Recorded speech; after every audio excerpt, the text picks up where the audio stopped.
자, 우리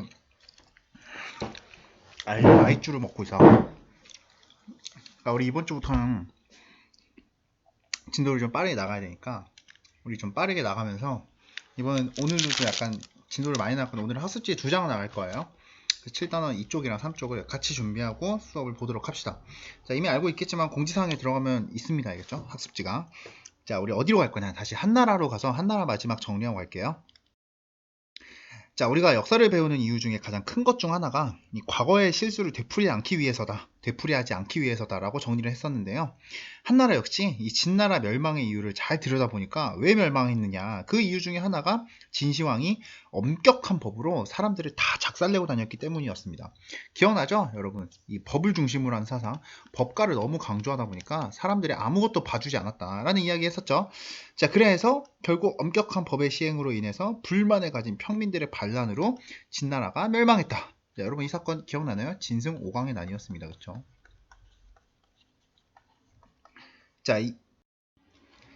자, 우리가 이미 정리했지만 그래서 한 무제는 법가보다는 이 당시의 유명한 학자 동중서의 건의를 따라서 질서, 그 다음에 교육 이런 것을 훨씬 강조하게 됐습니다. 그렇죠? 자, 그래서 이런 강조하는 학문으로 중국을 운영하게 되었으니 이 학문을 우리가 뭐라 부른다? 바로 유가라고 부릅니다. 유가. 유가는 누가 강조했던 거냐면 공자, 그 다음에 맹자 이런 사람들이 중요시 여겼던 학문이죠. 자, 그 다음에 육아의 핵심은 여러분 이 질서를 잘 모르는 사람을 죽이는 게 아닙니다. 그죠? 죽이면 법과랑 차이가 없겠지? 뭐 하는 거야? 바로 교육하는 겁니다. 교육. 잘 모르면 교육하는 거죠. 따라서 교육을 위해서 필요한 기구 뭐죠? 학교 아니야, 학교. 그치? 자, 그래서 역시 당시 한나라는 학교를 세우게 됩니다. 자, 어디? 자, 당시 수도였던 장안에다가 태학이라고 하는 학교를 만들어서 사람들이 마음 놓고 공부를 할 수 있게 했습니다. 자, 그런데 여러분 공부를 어떻게 해야 되느냐, 무엇을 해야 되느냐, 여기에 좀 문제가 생겼는데 무슨 문제가 생겼느냐? 바로 수업을 하려면 책이 있어야 되잖아요. 그쵸? 이 당시에 공자가 썼던 책, 논어라는 책을 가지고서 수업을 하려고 했더니만 뭐가 문제냐? 시황제가 법과만 좋아하고 유학을 싫어했잖아요. 그쵸? 여러분 기억나세요? 분서갱유라고 제가 한번 말씀드렸습니다. 자, 이 분서갱유 정책으로 책을 다 불태워버렸습니다. 그죠? 이 당시에 공자가 썼던 책도 이때 전부 불타버렸습니다. 그래서 남아있는 책이 많이 없는 거예요. 그래서 당시 태학에서는 일단 이 책을 다시 만드는 작업부터 했어야 됐습니다. 그래서 태학에서 뭘 했느냐? 자, 그래서 일단 태학에 모여서 하는 일이 공자의 책을 몽땅 외우고 있는 사람을 일단 모시는 거예요. 옛날에는 이 책 덕후들이 책을 통째로 외우는 일이 많았거든요. 그리고 이거를 달달달 외우게 만들어가지고 책을 다시 복원을 하는 일, 이게 당시 태학에서 주로 하는 일이었습니다. 그죠? 자, 이렇게 공자가 한 말들, 근데 여러분 사람들이 외우고 있는 거다 보니까 아무래도 사람마다 좀 틀린 부분도 있을 거고 잘못된 부분도 있을 거고 하겠죠. 이거를 서로 맞춰가는 과정을 연구하는 그게 당시 유학 공부였고요. 이런 유학 공부를 우리가 뭐라 부르냐? 훈고학이라고 부릅니다. 그죠? 그러니까 여러분 유학은 큰 개념이고 그 안에 훈고학이라고 하는 책을 가지고서 이 글자가 맞나 안 맞나를 확인하는 그런 학문 연구가 있었다는 얘기입니다. 알겠죠? 자, 계속 볼게요. 자, 우리 무제가 똑같은 실수를 하지 않고 싶었다라고 말씀을 드렸죠? 자, 이게 바로 이 역사를 배우는 이유다라고 아까도 말씀을 드렸는데요. 그만큼 한나라는 역사를 굉장히 중요하게 여겼습니다. 자, 그러니까 역사를 중요하게 여기고 공부하려면 역사책을 만들어 놔야겠지, 그치? 그래서 당시 사학자였던 사마천이 중국의 거대한 역사를 전부 다 정리하는 그런 방대한 책쓰기를 시작하게 됐습니다. 당시 황제였던 무제가 한나라의 무제가 이 사마천의 역사 소설에 이것저것 끼어들기 시작하면서 거기다가 사마천은 역사가는 황제가 시키는 대로 절대 하지 않는다면서 이 자꾸 사마천과 무제 사이에 충돌이 생기기 시작하면서부터 이제 문제가 생겼습니다. 어쨌든 얘는 신하고 얘는 황제니까 무진장 잘 나간 사람이잖아요. 그렇죠? 무진장 잘 나가는 사람이 신하가 내 말을 안 들으면 어떻게 하겠어? 혼내주고 싶겠지, 그치? 그래서 이 성질이 난 무제가 사마천을 벌을 주어야겠다라고 생각을 하게 됐습니다. 나름 자기는 자비로운 사람이야. 법가 아니잖아. 자비로운 사람이라면서 황제한테 대든 죄로 벌을 내릴 건데 네가 직접 골라라 라고 요구를 하게 됐습니다. 그래서 1번이 천조 내기, 2번이 죽기, 3번이 고자댁입니다. 여러분 고자가 뭔지 아니? 성불구가 되는 거죠. 그쵸? 천조 내는 거 사실 여러분한테 물어보면 천조 내는 거 불가능하지. 그치? 그 다음에 죽는 거. 죽는 거는 제일 어려운 일이죠. 그쵸? 셋 중에 가장 그나마 살아있으면서 쉬운 게 뭐야? 성불구자가 되는 거 아니겠어? 고자가 되는 거 아닙니까? 그쵸? 거기다가 사마천은 아버지가 너는 꼭 역사책을 다 써야 된다 라고 하셨거든요. 그래서 결국 3번을 선택해서 성불구자가 된 다음에, 그럼에도 불구하고 사마천은 열심히 책을 써서 지금까지 중국 역사를 다 정리한 사기 책을 썼습니다. 자, 미안합니다. 말이 좀 끊겨서. 자, 우리 그 다음 내용으로 바로 넘어갈게요. 자, 한편 무제 때 열었던 비단길, 기억나죠? 이거 누가 열었어? 장건이었지, 그치? 장건이 열었던 비단길, 이 비단길을 가지고서 비단을 수출하는 용도로 쓰기를 했지만 또 동시에 다른 세계에서 중국으로 넘어온 곳도 있었습니다. 그게 뭐냐? 바로 부처님이었습니다. 이 부처님이라는 존재를 중국인들이 알게 되면서 부처님을 믿는 종교가 확산되었는데요. 우리가 뭐라 부르죠? 불교라고 부르죠. 그쵸? 불교. 자, 이때부터 불교가 중국에 퍼지게 되었고, 이후에 불교가 고구려로, 그 다음에 백제로, 그 다음에 신라로, 그 다음에 일본으로까지 넘어갔습니다. 여러분 하나 물어볼까요? 고구려는 어느 왕 때였어? 소수림 왕 때였지, 그치? 백제는 침류왕 때였죠. 우리 신라는 아직 안 배웠지? 나중에 배우겠지만 버풍 왕 때 일입니다. 알겠죠? 자, 그 다음에 마지막으로 중국 하나만 더 정리할게요.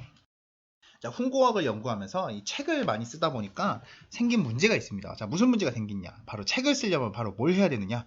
자, 바로 이런 걸 우리가 책이라고 생각하는데, 사실 한나라 때는 이렇게 생긴 책이 거의 없었어요. 책이 어떻게 생겼느냐? 다 요렇게 생겼습니다.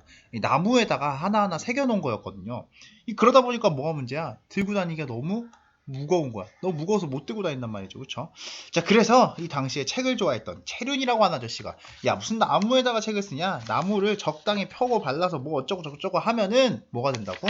종이가 된다고 하면서 이때 종이를 발명하게 되었다라는 거 하나 확인하시고요. 우리 중국사 여기까지 마무리하고 학습지 정리한 다음에, 자, 안타깝지만 오늘은 여기서 수업 끝 아닙니다. 자, 유럽으로 바로 넘어가겠습니다. 알겠죠? 자, 볼게요. 자, 동중서의 주장으로 유학이 도입되었고, 태학을 세우고 훈고학을 연구했다. 여러분 기억나죠? 훈고학 원지. 자, 사마천이 역사책인 사기를 편찬을 했고, 비단길을 통해서 전파가 됐으며, 나중에 불교가 전파가 됐고, 종이를 만드는 방법이 이때 개량이 됐다. 여기 정도까지 우리가 알고 다음 세계로 넘어가도록 하겠습니다. 자, 우리 볼게요. 자, 우리 유럽엔 가장 가까운 곳에서 잘 나가고 발전된 동네가 이미 있었습니다. 자, 어디 있었느냐? 바로 이쪽에. 여러분, 여기에 뭐가 있냐면 두 개의 강이 있습니다. 그죠? 이 지역을 우리가 뭐라 불렀어? 자, 여기 나와 있죠. 메소포타미아라고 불렀지. 그치? 자, 이 발전된 동네가 있다 보니까 보통 유럽의 문화는 이 메소포타미아에서 출발했다고 보고 있습니다. 그죠? 이 메소포타미아 근처에서 출발을 해서 이 지역에서 가장 가까운 유럽 동네 어디일까요? 바로 여기. 자, 여기는 그리스 있고, 자, 여기는 터키입니다. 터키. 이 그리스, 터키를 중심으로 유럽 문화가 시작이 되었다라고 우리가 보통 보고 있습니다. 알겠죠? 자, 메소포타미아의 상인들, 여기에 메소포타미아 상인들이 많이 살고 있었는데, 이 상인들이 배를 타고 그리스 곳곳에 나가서 문명을 전파하게 됐고요. 이 가운데 있는 이 바다, 여기 뭐라고 써 있는지 여러분 영상으로 보면 잘 보이죠? 그쵸? 에게해라고 써 있습니다. 알겠죠?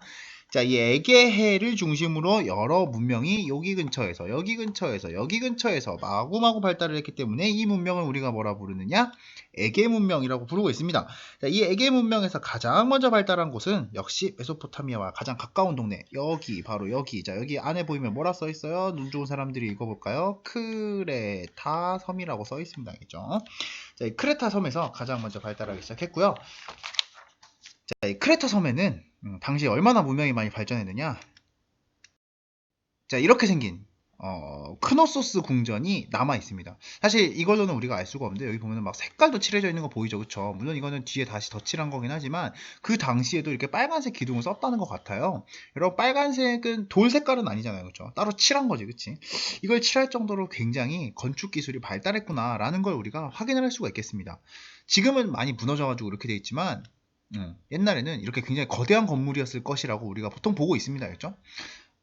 자, 근데 우리가 사실 이걸 어떻게 만들었고 사람이 어떻게 살았는지는 중요한 거 뭐가 안 남아있다고? 기록이 남아있지 않아서 우리가 잘 모릅니다. 알죠? 여러분, 유물도 없고 유적도 없으면 기록으로 본다 그랬죠? 자, 그런데 기록마저 남아있지 않기 때문에 지금 우리가 정확하게 알 수가 없고요.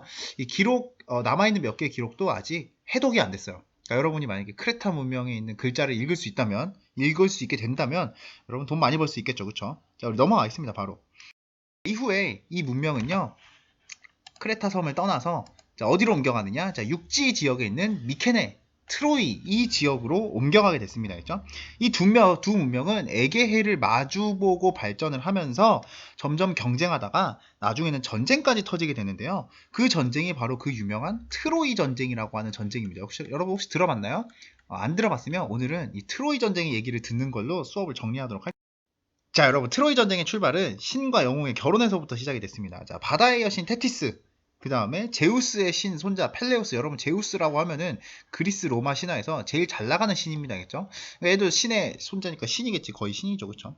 이 펠레우스의 결혼이 원인이 되는데, 뭐가 문제가 됐냐면, 이 결혼식 하면 여러분, 여기 이 빈 의자에 하객들이라고 하는 손님들이 앉잖아요. 그쵸? 신들을 많이 불렀는데, 문제가 뭐냐면, 안 부른 사람이 있는 거야. 자, 이 결혼식을 왠지 망칠 것 같다는 예감이 들어가지고 안 부른 신이 하나 있었는데 그 사람 때문에 문제가 생겼습니다. 바로 그게 누구냐? 바로 불화, 질투, 이간질의 여신 에리스였습니다. 물론 여러분 결혼을 할 건데 서로 막 불화를 일으키고 이간질을 하는 그런 에리스를 초대하는 게 좀 그렇긴 하죠. 그렇긴 하지만 어쨌든 에리스 입장에서는 기분이 상한 거야. 기분이 상해가지고 내가 이거 절대 용납 못한다. 절대 용납 못하고 나 반드시 얘네들한테 복수할 거야 하고 생각하게 됐습니다. 자, 어떻게 복수할 거냐? 바로 에리스는 하객들 사이에 가장 아름다운 분께 드린다 라고 써있는 황금 사과를 하나 보내드리게 됐습니다. 자, 가장 아름다운 사과를 그럼 한 명한테 줘야 되겠죠? 가장 아름다운 사람이니까 이거 갖고 뭐가 생긴 거야? 바로 싸움이 난 거죠. 에리스가 불화 이간질의 여신이라고 했는데 정말 쉽게 불화 이간질을 만들죠. 자, 누가 싸움이 났느냐? 바로 아테나, 헤라, 아프로디테 세 명의 여신이 싸움을 하게 됐습니다. 그죠? 이 아테나는 전쟁의 여신이고요. 또한 굉장히 똑똑한 지혜를 가진 여신이기도 합니다. 그 다음에 헤라는 제우스의 부인이죠. 그쵸? 가정의 여신, 결혼의 여신이면서 동시에 가장 급이 높은 여신입니다. 그죠? 그 다음에 아프로디테는 사랑, 그 다음에 아름다움, 미애의 여신입니다. 그죠? 그러니까 서로 자기가 잘났다고 지금 싸우고 있는 거죠. 지혜로운 아름다움이 좋은가? 아니면 권력이 많은 아름다움이 좋은가? 아니면 그냥 이제 왕 예쁜 게 좋은가? 이런 걸로 셋이서 이제 싸움이 난 거죠.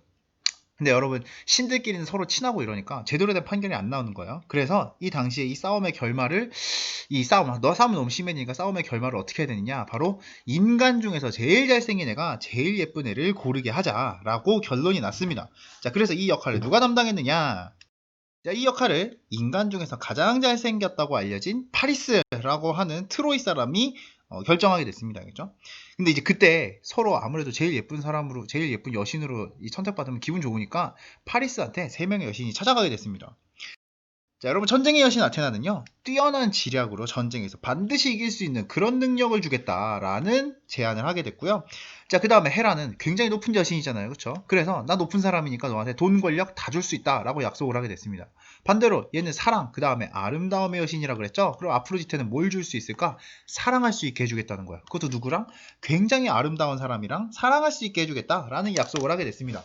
자, 여기서 파리스는 뭘 선택했느냐? 여러분, 우리 지금까지 예쁜 여자에 미쳐서 말아먹는 사람 많이 봤죠? 그쵸? 파리스도 마찬가지였습니다. 파리스 역시 아름다운 여성과의 결혼에 눈이 멀어가지고 황금 사과를 누구한테 주었느냐? 바로 아프로디테한테 황금 사과를 넘겨주게 됐습니다. 자, 약속 지켜야죠. 그쵸? 자, 그래서 아프로디테는 인간계에서 당시 가장 예쁘다고 알려져 있는, 지금 화질이 안 좋아서 안 예쁜 겁니다. 그쵸? 실제로는 예쁩니다. 헬레네와 결혼할 수 있게 됐습니다. 근데 문제가 뭐냐면 헬레네는 인간계에서 최고 예쁜 사람인 건 맞는데 뭐가 문제냐? 인간계 최고 예쁘면서 동시에 이미 결혼을 했었거든요. 유부녀라는 거야. 그 유부녀인데 뭐 아프로디테의 약속은 일단은 결혼을 하게 해주는 거지 이혼한 다음에 결혼해 주는 게 아니었잖아요. 그렇죠? 그래서 이 문제가 됐습니다. 이미 미케네에 있던 그것도 스파르타 왕의 동생의 부인이었거든요. 파리스는 근데 문제는 그러거나 말거나 이쁜 누나니까 바로 결혼해야겠다라고 해서 바로 결혼을 해버렸고, 아프로디테는 이후에도 파리스를 열심히 도와줘가지고 파리스가 나중에는 트로이의 왕까지 올라갈 수 있게 됐습니다. 자, 그러니까 문제가 됐죠. 무슨 문제가 있어? 미케네에서 화가 났겠지, 그치? 얘 원래 미케네 좀 복잡하긴 합니다. 왕 동생의 부인이었다 그랬잖아요, 그쵸? 그래서 이게 본격적으로 이제 두 나라의 전쟁이 됐습니다. 얘는 트로이의 왕이 된 파리스. 그 다음에 왕의 동생이 이제 부인을 빼앗겼으니까 이 미케네가 둘이요 둘이서 전쟁을 하게 됐고요. 이 전쟁을 우리가 뭐라 부르느냐? 바로 트로이 전쟁이라고 부르고 있습니다. 여러분 들어봤죠? 트로이 전쟁은 이렇게 일어났습니다. 근데 이거는 단순히 여기 사는 사람들끼리의 전쟁만은 아니었습니다. 왜냐면 자신들이 선택받지 못했잖아요. 헤라, 아테나, 나 충분히 예쁜데 파리스 저놈이 우리 선택 안 해줬잖아요. 그쵸? 그래서 얘네들이 파리스한테 복수를 해야겠다라고 생각을 하게 됐습니다. 이 복수를 어떻게 하게 됐느냐? 얘네 둘이 괴소문을 퍼뜨리는 것부터 복수가 시작이 됐습니다. 자, 어떤 괴소문을 퍼뜨리게 되었느냐? 자, 파리스에게 들려온 괴소문이란 뭐였느냐? 바로 미케네가 곧 10년이 넘는 전쟁을 못 버티고 항복할 것이다 라는 소문이었습니다. 근데 그냥 항복하는 게 아니라 항복의 기념으로 목마를 보내서 우리 죄송합니다. 다시는 이 목마를 드리고 나서부터는 여러분 쳐들어가지 않을게요 라고 말할 것이다 라는 소문이 퍼지기 시작했고요. 자, 트로이에서는 이 얘기를 듣고 바로 야 역시 우리가 열심히 전쟁하니까 결국 미케네가 항복하는구나 하고 이 목마를 받아들였습니다. 자, 이게 바로 그 유명한 목마. 무슨 목마? 트로이 목마라고 부르는 목마죠. 그쵸? 여러분이 다음부터 이야기는 알고 있죠? 그래가지고 이 목마를 받은 다음에 트로이 사람들이 너무 기분이 좋아가지고 열심히 술을 먹었는데 목마에서 누가 나왔어? 미케네 병사들이 나와가지고 트로이를 박살냈다라고 하는 이야기로 끝나죠. 결국 트로이는 멸망하게 됐습니다. 여러분 이 트로이 목마에서 지금 컴퓨터 바이러스 이름도 나와 있는 거 알고 있죠? 여러분? 그것도 같이 한번 확인해 볼게요. 자, 우리 바로 그 다음 장으로 한번 넘어가 볼까요?